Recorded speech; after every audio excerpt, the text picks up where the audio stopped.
And what's up, everybody, and welcome back to Tilt Talk, episode number 4. Very excited to be back. I know we took a little bit of a hiatus. We're trying to figure out our college schedule, so it's been a little bit hectic, but we figured it out, and we're very excited to finally drop episode 4. Yeah, it's great to finally be back after such a long break. I know it's been hard trying to find time for us to do this with our classes and our schedules, but I'm glad we finally found time for this. Yeah, definitely. I mean, so much has happened since the last time we talked. Player movement has officially ended, and I'm going to run through the list of people that declared for player movement. We have Ned Karate, Ryan Flanagan, Kyle Denhoff, John Lade, John Ranigan, Jeremy Boltus, John Galloway, Kyle Hartzell, Tommy Palasek, Chris Bocklett, Matt Gibson, Josh Hawkins, Will Kashansky, Jordan McIntosh, Mike Manley, and Joel White. That is the whole list right there. 68 players were eligible. Only 16 declared. That's 23.5% of the people that were eligible declared. You can go first because I need I can rant right now about how I personally feel about this. No, I certainly think we're on the same page with this. This is something that, I mean, it's obviously going to be smaller numbers. It's the first couple years they've been doing it. It's not huge yet. But, I mean, this is the opportunity for players to reach out, figure out what they're worth, where they want to be. I know most of these guys, because it's the MLL, they have jobs outside of the sport, so they're tied down. But I think it would be interesting to receive offers personally, just to see where they could go, what they could do for themselves. Yeah, and the one point I want to make is if you file for player movement, it doesn't mean you have to leave. You can file for player movement and not leave. I think that's kind of a little area that maybe some of the players don't completely understand fully right now. And I think the MLL needs everyone kind of declaring. I know Josh Hawkins was always pushing for everyone to declare, because it's good for the league. It's giving guys who, like Scott Rogers, he's out playing in Ohio, but I know he's working as a strength and conditioning coach for Johns Hopkins. I mean, he has a chance to maybe move closer to play for a team that's close to his job. I feel like that could have been a perfect fit, but I understand why he wants to stay in Ohio. I mean, it gives some players an opportunity to get closer to home and closer to their job. So it confuses me sometimes when people don't take that opportunity. I mean, well, let's talk about the players who didn't declare. Who is one player that surprised you that did not declare, Miller? It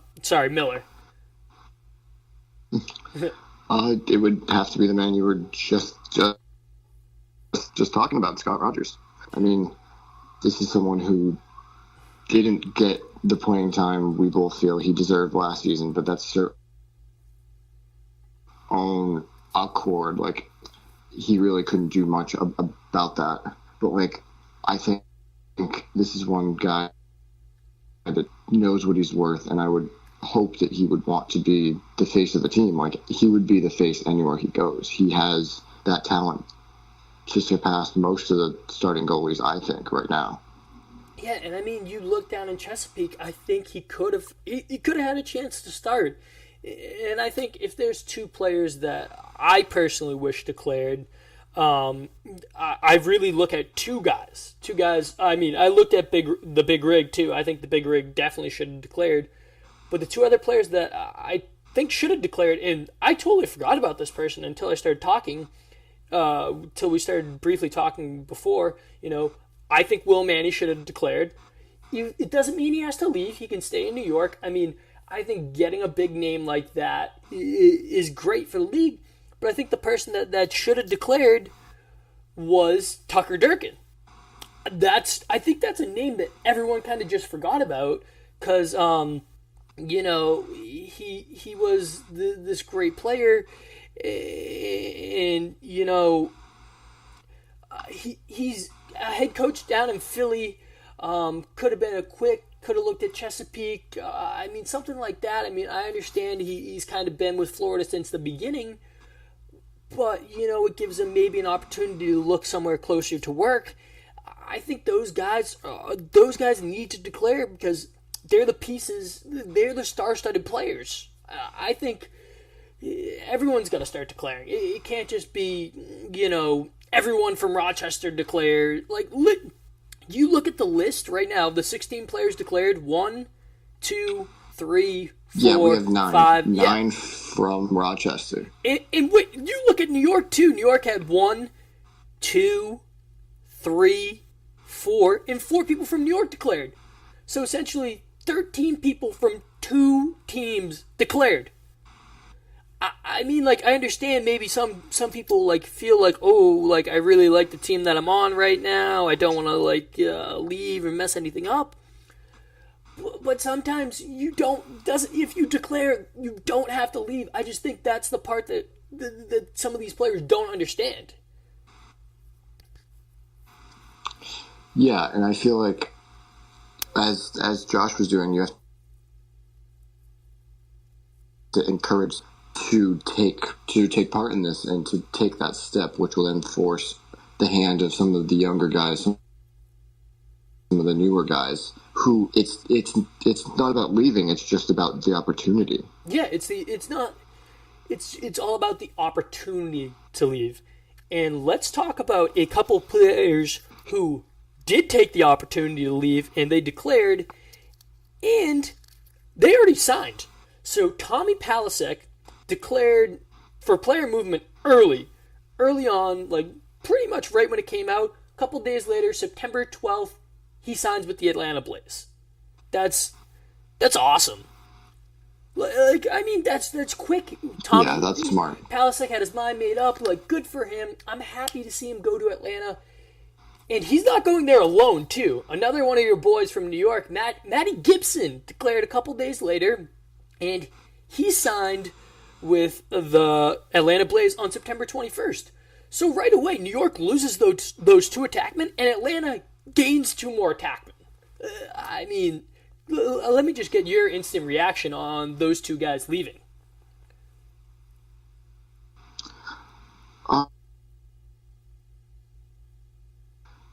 That's just because his place has been kind of shifted this past season. He had a spot. He's earned his spot, certainly. But then you have those players that come in and just demand their spots with their skill on the field. Rabel came in, Manny came in. They're both the attack players that are going to push those second and third string further, and I'm sure Palasek wasn't as comfortable with that.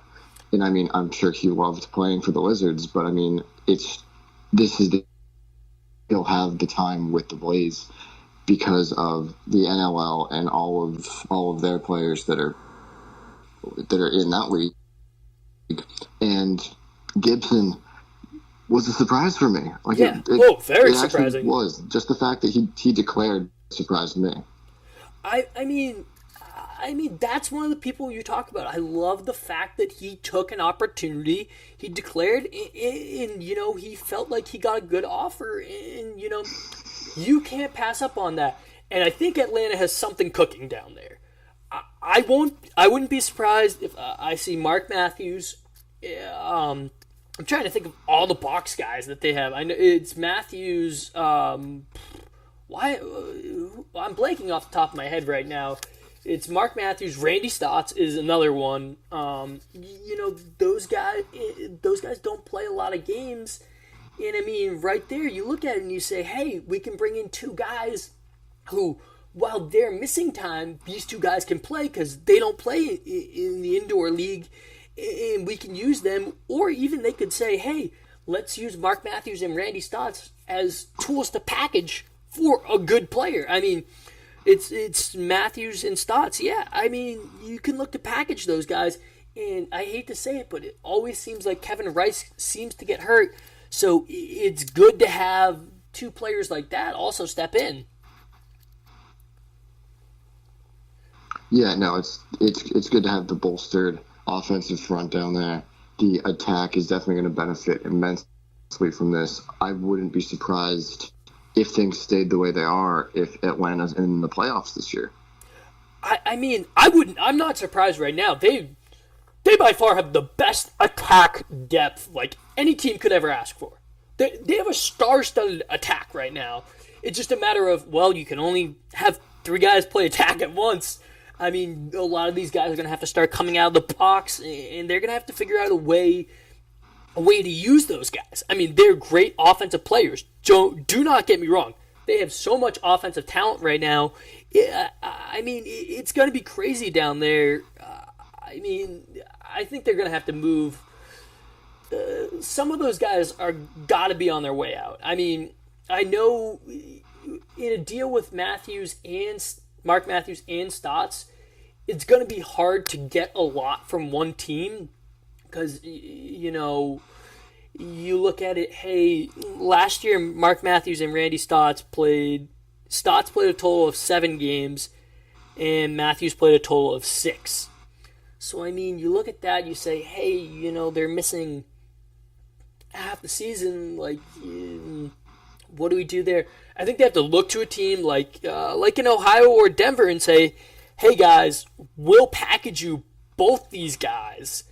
You just give us a decent pull, a solid backup goal, a solid goalie, something like that. I mean, it would be huge.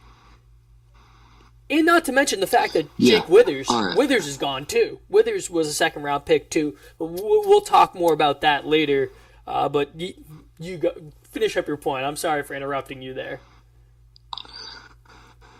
No. I ask for your thoughts on the events of September 18th. We have listed down right here. The Wizards trading their 4th-round pick and 7th-round supplemental pick to Denver for Mike Bocklet, and then Scott Rogers re-signs with Ohio through 2018. So what are your thoughts on that? I mean, I think Denver took a huge hit right there on attack. So maybe now looking at that Mark Matthews trade, Matthews went to Denver, it might all make sense now, and they just implement someone for 7 games. But you look at that, I think in the end, Bocklet didn't want to go. He loved playing for the Blaze. He loved playing with his brother. But Mike is the head coach at SUNY Purchase College, which is in New York, and it makes sense as the head coach there. He's got to be close. He's got to be close to school and close to his job. And I think in the end, Mike is also he's decently old. I want to say he's 31, 32. I'm going to double check that, but he hasn't been in the league very long because he didn't join right out of college. He really didn't. I don't think he's been in the league very long. And Bocklet is 32. He was a. Yep, I did check that. Yeah, 2007 he was in the supplemental draft, and I don't think he really did anything. And then 2015 he hops on the Denver Outlaws after a tryout, and he's with his brother Matt and Chris, and the Bocklets are together, and Mike was outstanding, and he was great in his time in Denver. I think this is a great get for New York. You lose Matt Gibson, you lose Tommy Palisic, you put in Mike Bocklet. That was a great move right there by New York, and they really didn't give up much. I think the asking price for Bocklet went down because I think Denver just said we gotta kind of let him go because we need to get something for him. We're gonna end up getting nothing. Like he might just not play any games for us at all. So it sucks that Denver really didn't get much out of this trade, but they were kind of tied at their hands and they kind of had to make this move. And I'm happy Denver made this move because it was a move that shows that the league, the teams do care about where you live, where you work, and where your job's based. And teams will look out and say, hey, you can go to the GM and say, hey, this would make my life a whole lot more convenient. And I think the Denver organization heard Bocklet's request and they granted his wish. So that's a class act move by Denver. And it was also a class act move by Mike Bocklet. He posted a very, very sad couple of tweets saying that he was very sad to be leaving Denver, but he's very thankful he now has an opportunity to play for a team close to his job. And I think that will help him recruiting for him. Oh, no, it certainly will. And, I think that looking into this trade more, it makes even more sense. Mike was drafted by the Wizards initially back in 2007, so they have that built-up history. I mean, and also for the Wizards, they really didn't lose much. They got that fourth-round pick for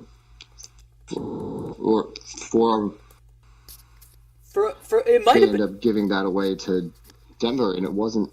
They honestly got the best end of the trade that they could have. Yeah, I mean, in the end, it totally makes sense. I mean, Mike is the whole Bocklet family is from New York too, so he's close to home too. It just all kind of makes sense for me. But the other event that we were talking about on that day was the Big Rig re-signing. And I was shocked. I thought it was signed, sealed, delivered. The Rig got his title, and he was headed off to go be a starter somewhere and try and win a title being the guy. But I almost respect his decision. It shows how true of a competitor he is, and although he praises Kyle Bernlohr and thinks he's the best, he is going to go after him and really try and get that job back. And he wants to keep winning titles, and he's going to push Kyle Bernlohr. It's going to be very interesting. I respect Scotty Rogers so much for making this decision, but it was very surprising. Yeah, no,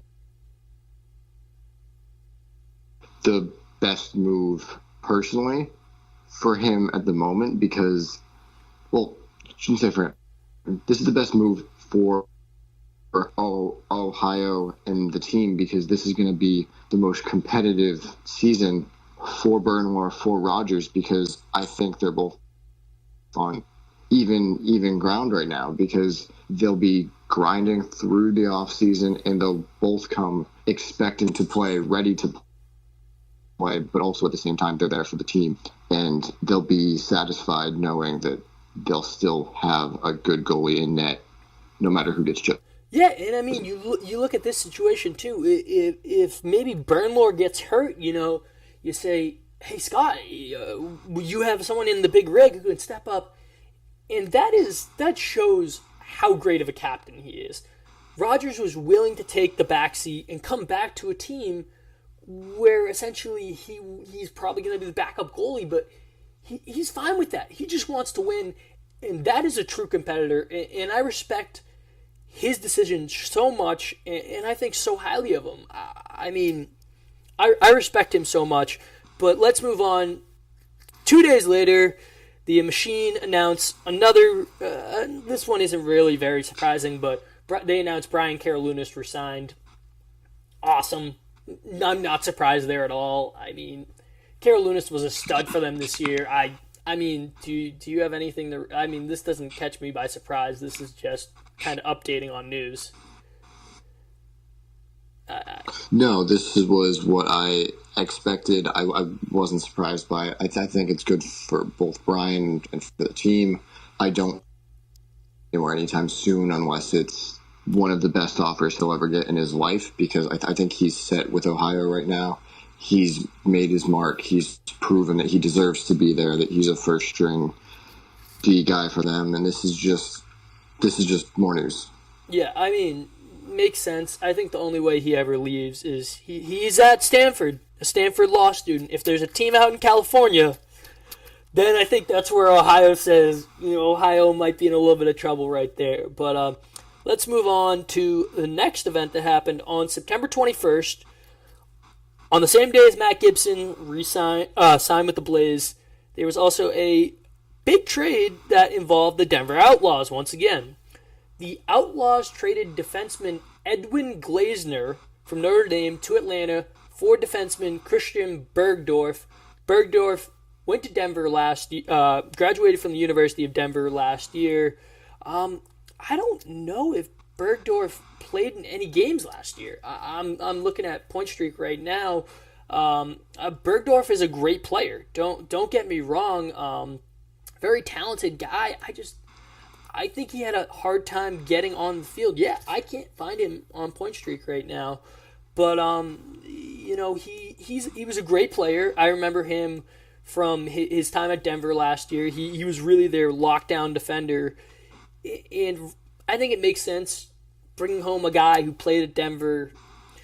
That's just what the Outlaws like to do, and it makes sense. But Edwin Glazner, that trade really surprised me. I mean, Glazner, Notre Dame guy, he's a great. I love everything about Glazner's game. I mean, he played in 10 games this year for them, and he was kind of one of their go-to guys. And it surprises me with the trade going and getting Bergdorf for. I mean, essentially, it was a straight-up trade. It was Glazner for Bergdorf. I mean, not much to that.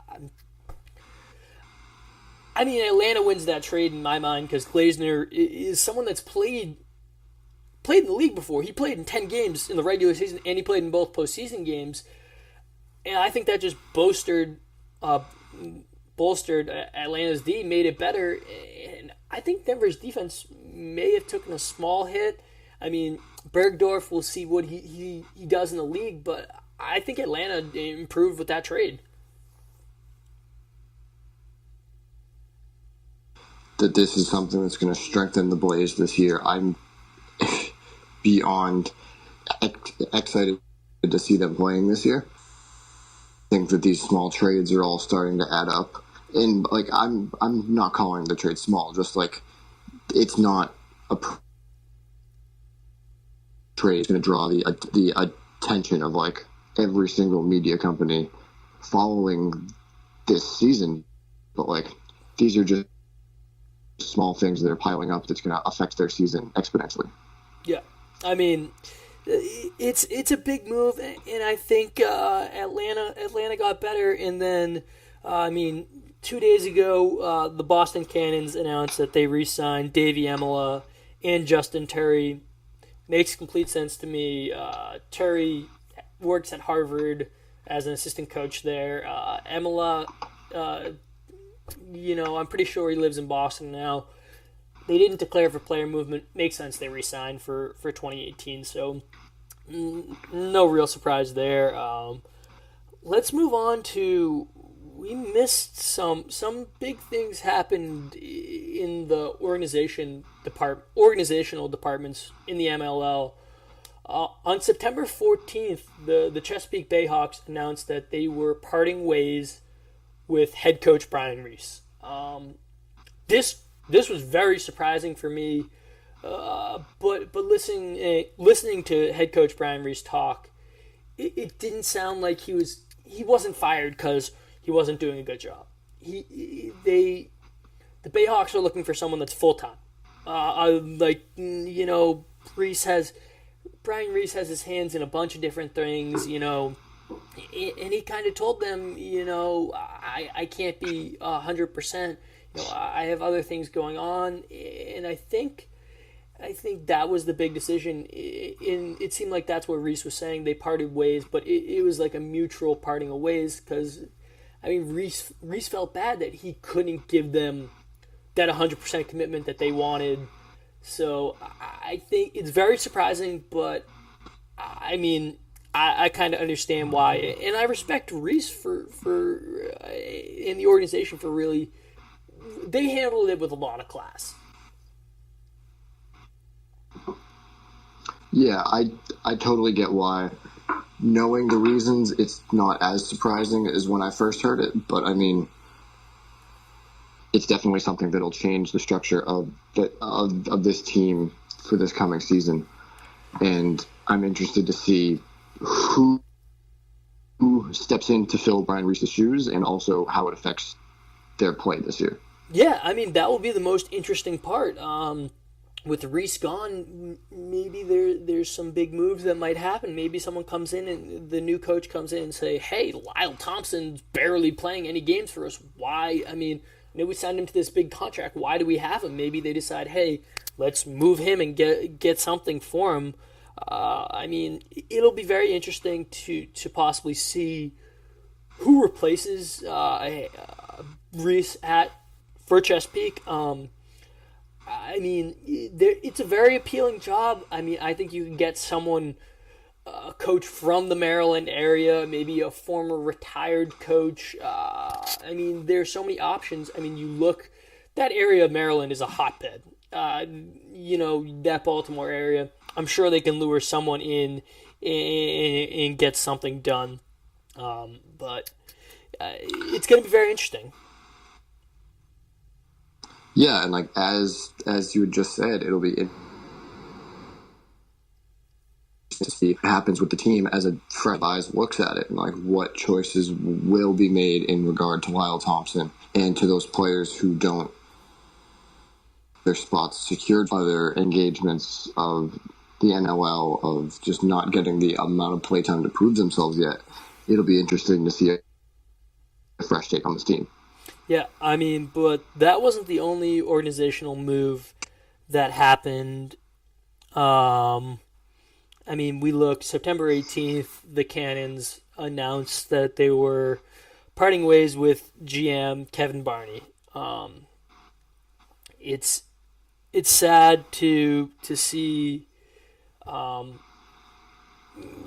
Kevin be they see that the organization parted ways with him. It's very sad. I respect Kevin. I've had some interactions with him. Great guy. I wish him nothing but the best of luck. And the same goes to Brian Reese. I wish him nothing but the best of luck.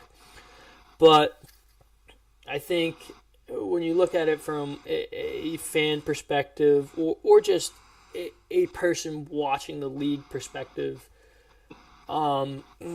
Kevin made some questionable decisions in trades that he made. I mean, I don't know how questionable the Rabel trade is. I mean, he got some solid pieces out of the Paul Rabel trade. It wasn't that bad. I think what really killed him was the New York trade with Will Manny and Joe LoCascio, where they got nothing. They traded their two best. They traded Will Manny, who was the star of their team, and they traded a young stud in Joe LoCascio, and they got nothing in return. Not even a pick, nothing. They got two players who said, "We're not coming to you, and we're retiring." And the fact that they didn't have the best year either. What did they finish? 3-11. I want to say 3-11 was that. I believe so. Yeah. I believe that's correct. I'm double checking right now, and yeah, they finished 3-11. I think, unfortunately, once you make a move like that, I think it's understandable to let someone go. I mean, yeah, you give your opinion, your thoughts. I mean, it's not as surprising to me, but I have some other things that we can discuss based off this. I mean, but go ahead. I mean, personally, I Boston as much as you, so I'm not as surprised by it. But like, it's certainly something that coming this year. I more so expected it next year, giving him one last chance to prove himself with this team and to make up for those changes in those trades. But again, same situation as the Bayhawks. I'm extremely interested to see. Yeah. Because this is a team that has been below 500, and this is a team that needs to make serious changes, and I want to see how that will happen. I mean, that's the one thing. I think it's going to be very interesting. I mean, I love Coach Quirk. I know him from growing up in Swampscott and just knowing him from those interactions. I love him as a coach. I love him as a person. it will be interesting to see what happens there.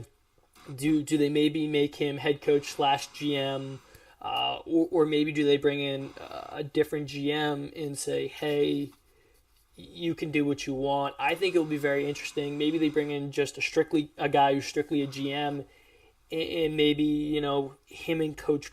Maybe he says, hey, coach, we're going a different direction. We kind of want a whole new team, a whole new kind of dilemma. I mean, I think that will be very interesting. It's going to come down to what the Cannons organization wants to do with that. But let's move on to the NLL draft. Happened not too long ago, and a plethora of young MLL players were selected in the draft. And I'm just going to read off, and we're going to talk about their impact. Josh Byrne, number 1 pick. He is headed to Buffalo. Jake Withers was the number 2 pick. He's going to Rochester. Zach Currier went 3. He will be playing for Calgary. Zed Williams went number 4 to Georgia. Eric Fennell went number 6 to Rochester. Larkin Kemp goes to New England at 27. Connor Cannizzaro goes to Denver. Alex Tullett, Toronto. Nick Mariano, New England. We can go on and on. Dylan Malloy got drafted by Buffalo with the 43rd pick, and Matt Rambo was drafted 46th by New England. So I think the couple names you really want to focus on are Rambo, Malloy. I think Larkin Kemp would be pretty interesting and then Zed Williams, Currier, Withers, and Josh Byrne. But let's start out with Josh Byrne. How do you think this is going to impact Chesapeake?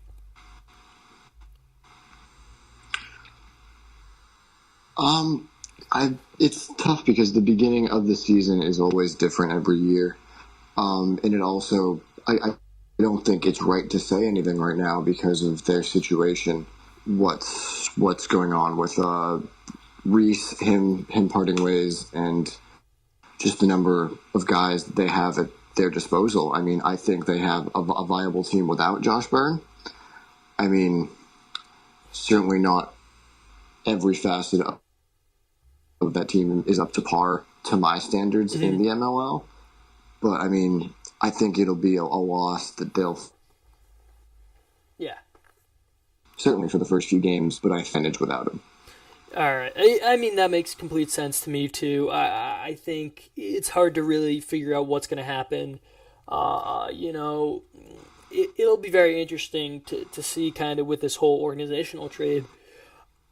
I mean, the one thing you think, maybe you can't trade Josh Byrne, but if he's playing less games, maybe you kind of say, hey, we use the fact that he was the stud this year and we trade him and we get multiple picks for him. And you say, hey, this is our new direction. Or you trade him for maybe a solid player. This is the thing you don't know. Jake Withers going to Rochester. How do you think this is going to impact the Blaze? I think it's going to be a pretty big impact. I mean, they're going to lose their Fogo for a couple games this year. And they were not good when they didn't have Jake Withers on the year. Yeah, like we saw a few times where Jake wasn't there, and we saw the impact that had. I honestly don't know. I think that's why they've been collecting these offensive guys. I mean, they're just going to try to beat it with straight-up firepower. And I think that's really their only option right now. Because if you can't dominate the X, I mean, we've seen the effect that has when you can't control your own possessions. Like, it's just going to be a matter of luck for them unless someone steps up to fill that role. Yeah, I mean, it's going to be interesting. Next up, you look Zach Currier. Denver will lose him for a couple games, but they have someone that will step up, next man up. So no, I don't think that's going to really affect them much here. I mean, the one interesting one is Zed Williams going to Georgia at number 4. I think this is very, very interesting, strictly because towards the end of the year, you barely saw Zed Williams play at all. I mean, he played in a total of 4 games this year and didn't appear in the playoff game. I mean, maybe, do you think Atlanta maybe gives Rochester a call and says, hey, we're interested in Zed Williams? Because by doing that, it works out for everyone. I'm not sure about Atlanta though, because like that's definitely that like they already have enough guys there. They already have enough guys in the But NLL that are going to be coming back. that's true. I don't know if they have a spot for him on the roster. Well, my thing is, if he's from Georgia, maybe he plays for the Georgia Storm. I mean, no, not the Georgia Storm. I don't know where that came from. I don't know. But if he plays for if he plays for Georgia, and he plays for Atlanta, maybe he doesn't miss any games. Maybe there's a way that you say, hey, you're in Atlanta, like you're in the area, might as well play in both leagues and not miss any games. I think maybe that would work out, maybe in his benefit. It'll be very interesting to see. All right. I think that's possible, but also like I know that if like we don't say it, someone else will. Like I don't know the toll that'll take playing in both leagues at the same time. Like that's just something that's twice the risk of injury. That's twice the risk of fatigue. You can just wear yourself out doing that. But I mean, that's also extremely like a hypothetical situation because he's still at Rochester, but also something that I wanted to bring up. Half of the players that are in the player movement are from Rochester. If any of them start moving, that opens up spots. Yeah, that is very true. Step up this year, and I think it'll be interesting to see what happens with that. Yeah, I mean, it'll be very interesting. I think it's really going to come down to what happens in player movement.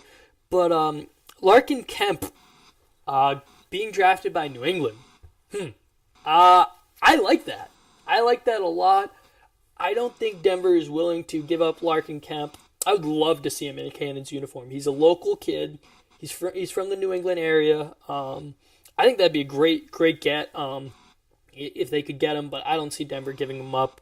But that'd be something very interesting. And then, I mean, he might miss a couple games for Denver, but I mean, they'll be pretty locked down defensively. And then I think the two names we really want to talk about is Dylan Malloy going to Buffalo and Matt Rambo going to New England. I mean, just talk about, just because they got drafted doesn't mean they're guaranteed to play. They got drafted doesn't mean they're going to dress every game for their team. And I think they might put the MLL before the NLL.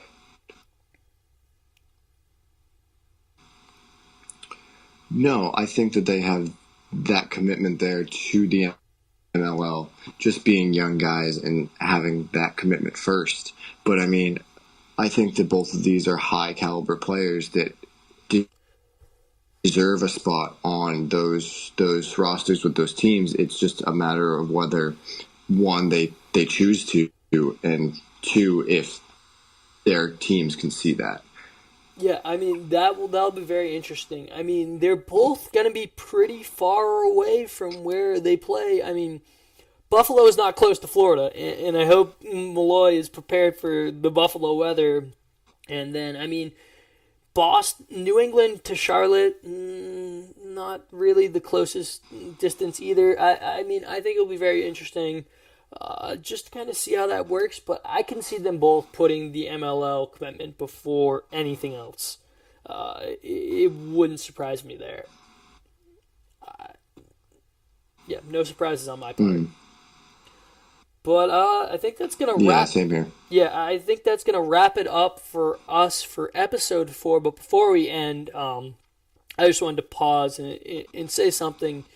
You know, a couple weeks ago, sadly, Lafayette goalie McCray Williams passed away while he was at Lafayette, and just very sad how he passed away.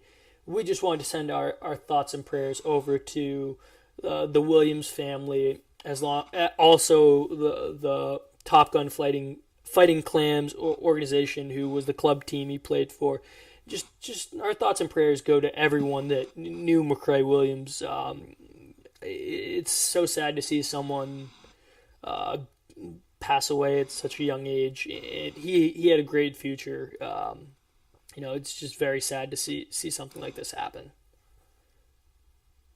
But Yeah, I think that I can say much else on that yeah, aside from it's tragic, and all of our thoughts and prayers with us, with our entire team, are yeah, with him and his family. yeah, definitely. So definitely send your thoughts and prayers their way. But on the bright, let's get a little bit brighter now. But that's gonna do it for us with episode 4 of Tilt Talk. We are in the works. Our next episode, we're really gonna focus on player movement, and we're gonna give a rundown of every player and kind of where we think they could go and stuff like that.